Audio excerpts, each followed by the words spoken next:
Hola, nos encontramos otra vez aquí para continuar con nuestro estudio del Evangelio de Juan en el capítulo 4. En el último capítulo dejamos claro el intervento de nuestro querido Juan el Testigo, que representaría, digamos, la franja sacerdotal profética en los tiempos de Jesús. Como les había aclarado, Juan es una persona muy importante, aunque si muchas veces no parezca, es muy importante su presencia en el Evangelio y en la vida de Jesús. Porque una de las cosas que él dice acerca de Jesús, como lo dije la vez pasada, él era hombre antes que yo, haciendo referencia al hombre primordial. Pero quisiera profundizar un poco en la vida de Juan, el testigo. Algunos me preguntaron, los que ya han visto el video, que yo les agradezco mucho que estén siguiendo, me preguntaban qué tenía de especial Juan. Nosotros sabemos que Juan representa una profecía, el cumplimiento de una profecía que encontramos, por ejemplo, en el libro de Zacarías, acerca de que el Señor, el tetragrama, enviaría a Elías, que es representado obviamente por Juan. Pero aclaremos un punto. Juan no es ninguna reencarnación de Elías, porque hay gente que la pensaba de esa manera y bueno, es necesario decirlo. Sino que él tiene con el espíritu de Elías. ¿Qué significa? ¿Qué quiere decir eso? Que viene con una inspiración, la inspiración profética de Elías. Pero ¿cuál es esa inspiración profética? ¿Y por qué Elías? ¿Quién era Elías? Creo que cada uno de nosotros sabe muy bien que Elías en el libro de Reyes representa una actitud fuerte, representa una gran parte de historia. Pero muchos de nosotros no nos hemos puesto a pensar cuál es el mensaje de la vida de Elías. Y él va mucho más que el sentido profético. El libro de Reyes es catalogado obviamente histórico, pero tiene un mensaje muy puntual. El libro de Reyes a nosotros nos habla obviamente de las características que tenían los reyes de Judá y de Israel, haciendo un predominio, mostrando que los reyes de Judá eran mucho mejores que los reyes de Israel, debido a la posición davídica. Pero lo que en sí, una de las cosas que quiere mostrarnos el cronista, por decirlo así, o mejor dicho, el relator, porque cronista sería el de crónicas, el relator de Reyes, que él ve, digamos, sobre una posición puntual. Él cataloga la historia de Israel como Dios se movió en ese tiempo. Mientras que el cronista, el redactor, el escritor de crónicas, él solamente ve la historia cruda y dura.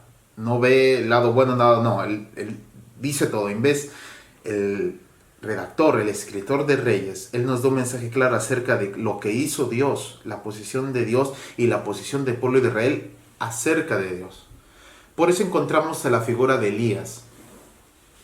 Todos sabemos que Elías combatió a los profetas de Baal, combatió, digamos, estuvo en oposición al reinado de Acab, y que hizo, digamos, cosas asombrosas, potentes. Pero si nosotros examinamos, hay un mensaje profundo, y esto lo encontramos sobre todo en la personalidad del escritor de Reyes. ¿Por qué? El escritor de Reyes hace un mensaje claro, da un mensaje claro. El libro de Reyes nos habla acerca del sincretismo. Y el héroe de esta historia es Elías. ¿Qué es el sincretismo? ¿Qué es la inspiración que tiene Juan, el testigo? Por eso se le dice Elías. El sincretismo, desgraciadamente, está dentro de la iglesia. ¿Quiénes adoraban estos profetas, a estos falsos profetas en los tiempos de Elías? Adoraban a Baal, traducción sencilla, Señor. Pero tienen un nombre. Adoraban al Señor. es algo muy abierto para entenderlo. ¿Qué Señor? ¿Y bajo qué, digamos, ley adoraban a ese Señor? ¿Bajo qué estructura de adoración? Si hay algo que hay que puntualizar, que el pueblo de Israel, hasta el siglo antes de la llegada de nuestro Señor, era politeísta, monólatra, pero era politeísta. El pensamiento del judío no es que solamente existía Dios, no. Para el judío de ese tiempo, y como decía, hasta 100 años antes de que venga el Señor, era politeísta. Entonces, adoraban un solo Dios, por eso monolatra. Entonces, si nosotros vemos desde esta perspectiva, para el judío en los tiempos de Elías, todos eran dioses. Ok, ellos adoraban solamente a Dios, pero cuando aparece una adoración, un culto a Baal, se les impuso y obviamente ellos como borregos siguieron. Entonces aparece Elías, quien le dice, si Jehová es Dios, seguirle. Y si no lo es, no lo sigan. Pero fue claro. Si hay algo que Dios odia más que la idolatría o el paganismo, es el sincretismo. En que tomemos a todos los dioses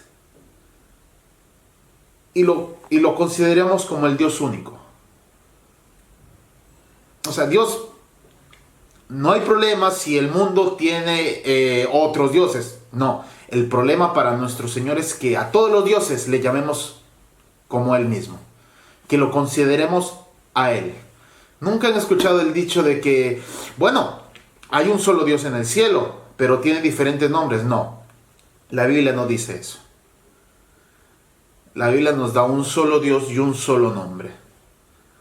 Y eso es un mensaje claro. Y eso, por eso Elías era el campeón. El campeón que luchó contra el sincretismo. ¿Y qué tiene que hacer? ¿Qué tiene que hacer el Señor en su misericordia para con nosotros? Manda esa misma inspiración en los tiempos de Jesús, representado por Juan el testigo. Mismo Jesús dice, no hay hombre nacido de mujer superior a Juan el Bautista. Si vemos el ministerio y las pocas palabras en todos los evangelios, vemos cómo Juan categoriza la ley, categoriza la honra y la adoración al Padre. Y por eso él dice, he ahí el Cordero, que traducción también podría ser siervo, que quita el pecado del mundo.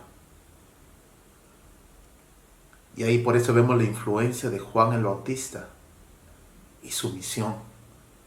Porque él, como dice la palabra, tenía que bajar los montes y subir los valles para que la palabra de Dios fluyera tranquilamente. Y él preparó el camino. Vemos que mucha gente se acercaba a él porque querían escuchar la palabra. Y ese es el trabajo. Él aclaraba las cosas. Por eso vemos su figura muy importante. Y Juan, el evangelista, era discípulo de Juan el testigo. Y cuando oye acerca de lo que Juan el testigo hablaba acerca de Jesús, nuestro querido Juan el evangelista dice, ok, y va y lo comienza a seguir. Obviamente se conocían porque los dos eran sacerdotes. Un detalle más de la vida de Juan, vemos que él fue criado en el desierto.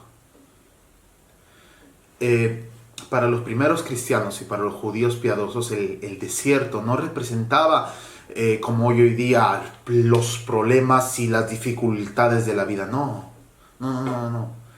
Para el judío en ese tiempo, el desierto representaba un lugar donde Dios se revelaba. Eso dice la palabra. Por eso Juan crece en el desierto. Yo podría hablar acerca de la vestimenta que tiene una representación muy importante. El gamal, el gamelo, la letra gimel, que representa algo muy importante, que es nacer de lo alto. por decirlo así, o mejor dicho, aquel que ya conoció, ya pasó al otro lado. Porque para la ideología judía, ir en camello significa pasar de la tierra de esclavitud a la tierra prometida. Por eso inclusive la ropa de Juan, que era de pelo de camello, representaba eso, representaba un pensamiento alto, muy diverso a lo que existía. Por eso su persona, su testimonio, era muy importante. Por eso muchos le seguían, por eso muchos querían seguir ahí a Jesús. Por eso a muchos de sus discípulos dejan a Juan y van sobre Jesús, porque Juan testificaba de él. Así que amigos, yo les invito a seguir en el próximo capítulo, donde ya estaremos entrando al ministerio de Jesús. Comenzaremos a hablar acerca de las bodas de Canaán, comenzaremos a hablar acerca del proseguir de los primeros discípulos, que representan también algo muy hermoso. Si tienen preguntas y comentarios, no se olviden hacerlas tranquilamente. Yo envío un saludo al profesor Vini, a la Shepherd International University, que me